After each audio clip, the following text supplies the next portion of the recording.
Hi friends, welcome to Nittin's home. நம்ம சேனல்ல இன்னைக்கு ரொம்பவே ஹெல்தியான ஒரு குழம்பு ரெசிபி தாங்க பார்க்க போறோம்.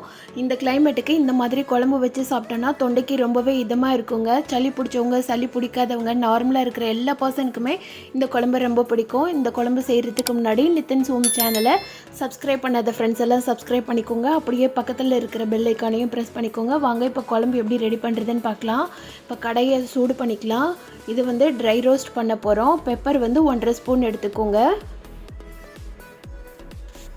3/4 ஸ்பூன் சீரகம் எடுத்துக்கோங்க. பெப்பர் எவ்வளோ எடுத்துருக்கீங்களோ அதில் பாதி அளவு சீரகம் எடுத்துக்கோங்க. இதை வந்து நல்லா லோ ஃப்ளேமில் வந்து நல்லா ரோஸ்ட் பண்ணிடலாம். ட்ரை ரோஸ்ட் தான் பண்ணணும், ஆயில் சேர்க்கக்கூடாது. இது கூட 2 கைப்பிடி அளவு கருவேப்பிலை சேர்த்துக்கோங்க. இந்த பெப்பரும் சீரகமும் நம்ம இந்த கிளைமேட்டில் சேர்த்துக்கிட்டோன்னா ரொம்பவே நல்லதுங்க. அதனால தான் ஸ்பெஷலாக இந்த குழம்புக்கு வந்து நிறைய பெப்பர் போட்டு நம்ம செய்கிறோம். இதை வந்து எக்காரணத்தை கொண்டு ஹை ஃப்ளேமில் வச்சு வறுக்கக்கூடாது, லோ ஃப்ளேமில் தான் வச்சு வறுத்துக்கணும். இதை வறுத்து முடிச்சுட்டு கையில் எடுத்து பார்த்தோன்னா நல்லா பொறுன்னு நல்லா நொறுங்கி வரணும். மிளகை கையில் வச்சு அமுக்கி பார்த்தோன்னா நல்லா நொறுங்கணும். அந்தளவுக்கு நல்லா ரோஸ்ட் பண்ணிக்கோங்க. கருவேப்பிலை இதை வறுக்கும்போது தீஞ்சிடாதபடி பார்த்துக்கோங்க. இப்போ இது ஓரளவு நல்லாவே வதங்கிருச்சு. இந்த டைமில் ஸ்டவ் ஆஃப் பண்ணிவிட்டு இது கூட கொஞ்சமாக பெருங்காயம் தூள் சேர்த்துக்கோங்க. கட்டி பெருங்காயம் இருந்ததுன்னா அதை கூட சேர்த்துக்கோங்க. இதை ஸ்டவ் ஆஃப் பண்ணதுக்கப்புறமா நீங்கள் பெருங்காயம் சேர்த்துக்கோங்க. தூள் சேர்க்குறதா இருந்ததுன்னா ஸ்டவ் ஆஃப் பண்ணிவிட்டு சேர்த்துக்கோங்க. அந்த ஹீட்லேயே, பேனில் இருக்கிற ஹீட்லேயே வந்து பெருங்காயம் நல்லா வறுபட்டுடும். இப்போ இதை ஆற வச்சுட்டு பவுட்ரு பண்ணி எடுத்து வச்சுக்கலாம். திரும்ப இன்னொரு கடாயை நல்லா சூடு பண்ணிக்கோங்க. சூடு பண்ணிவிட்டு அதில் நல்லெண்ணெய் சேர்த்துக்கோங்க. இந்த குழம்புக்கு நல்லெண்ணெய் சேர்த்துக்கிட்டிங்கன்னா ரொம்பவே டேஸ்ட்டாக இருக்கும், ரொம்பவும் நல்லதும் கூட. எண்ணெய் நல்லா சூடானோடனே 1 ஸ்பூன் கடுகுளுந்த பருப்பு போட்டு கடுகு நல்லா பொரியட்டும். கடுகு பொரிஞ்சு வந்தோடனே 1/2 ஸ்பூன் சீரகம் சேர்த்துக்கோங்க. சீரகம், கடுகு எல்லாமே நல்லா பொரிஞ்சு வந்தோடனே 1 கொத்து கருவேப்பிலை சேர்த்துக்கோங்க. கருவேப்பிலை வெடித்து வந்தோடனே ஒரு 50லேருந்து 100 கிராம் அளவு சின்ன வெங்காயம் எடுத்திருக்கேன். நான் 100 கிராம் சின்ன வெங்காயம் எடுத்திருக்கிறேன். இது வந்து 4 பேர் 2 நேரத்துக்கு சாப்பிட்றதுக்கு நல்லா இருக்கும். அதனால் சின்ன வெங்காயம் நிறைய போட்டுக்கோங்க. பெரிய வெங்காயம் போடலான்னா போடலாம், ஆனால் அந்தளவுக்கு டேஸ்ட் இருக்காது. அதனால் சின்ன வெங்காயமே சேர்த்துக்கோங்க. சின்ன வெங்காயம் சேர்த்துக்கிட்டிங்கன்னா ரொம்பவே டேஸ்ட்டாக இருக்குங்க குழம்பு.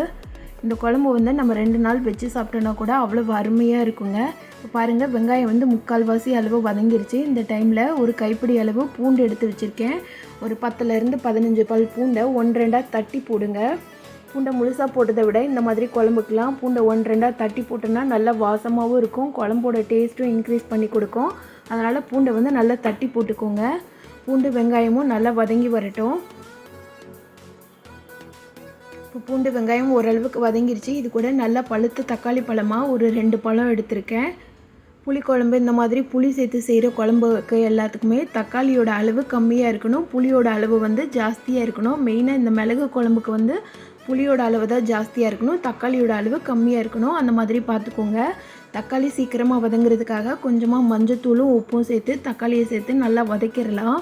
தக்காளி வந்து நல்லா மசிய வதக்கிக்கோங்க. நீங்கள் எந்த அளவுக்கு தக்காளியை நல்லா மசித்து வதக்குறீங்களோ அந்தளவுக்கு குழம்பு வந்து நல்லா கெட்டியாகவும் இருக்கும், நல்ல ஜூஸியாகவும் இருக்கும். அதனால் தக்காளியை நல்லா மசிய வதக்கிக்கோங்க.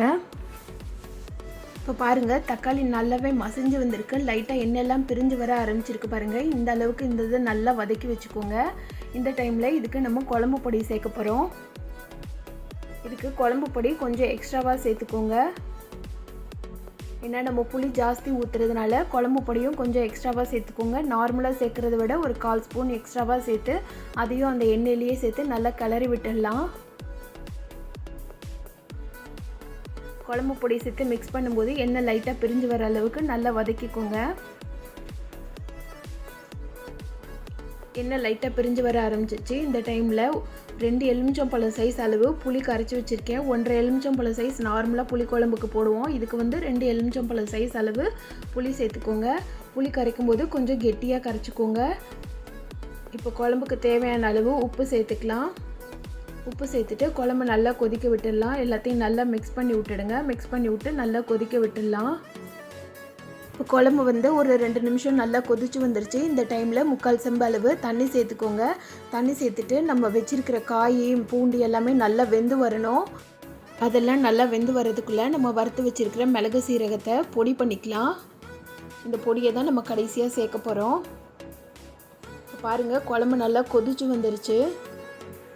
எவ்வளவு திக்காயிடுச்சு பாருங்கள். இந்த அளவுக்கு தண்ணி நல்லா வற்ற வச்சுக்கோங்க. இந்த டைமில் கடைசியாக நம்ம அரைச்சி வச்சுருக்கிற பவுடர்லேருந்து 1.5 ஸ்பூன் பவுட்ரு சேர்த்துக்கலாம். மிச்சம் பவுட்ரு இருந்ததுன்னா அதை நீங்கள் ஏர்லாக் கண்டெய்னரில் போட்டு வச்சு நெக்ஸ்ட் டைம் யூஸ் பண்ணிக்கோங்க. இந்த பவுட்ரு தாங்க இதுக்கு மெயினாக சேர்க்குறோம். நம்ம இதை சேர்த்ததுக்கப்புறமா குழம்போட கலர் வந்து கொஞ்சம் கொஞ்சமாக சேஞ்ச் ஆகும். சேஞ்ச் ஆகிட்டு இன்னும் நல்லா திக்காக வரும் குழம்பு. இதை கைவிடாமல் நல்லா கிளறிக்கிட்டே இருங்க. பவுட்ரு போட்டோன்னே கொஞ்சம் கெட்டியாக ஆரம்பிக்கும், இடையில கெட்டியாக நிற்கும். அந்த மாதிரி ஆகாதபடிக்கு நல்லா கைவிடாமல் கிளறிக்கிட்டே இருங்க. பாருங்கள், குழம்போட கலரும் நல்லா சேஞ்ச் ஆயிடுச்சு. பவுட்ரு போட்டதுக்கப்புறமா ஒரு 2 நிமிஷம் நல்லா கொதிக்க விடுங்க. நல்லா கொதித்து வரட்டும். கொதித்து எண்ணெய் பிரிஞ்சு மேலே நல்லா தெளிஞ்சு வரும். அந்த அளவுக்கு நீங்கள் நல்லா கொதிக்க விடுங்க.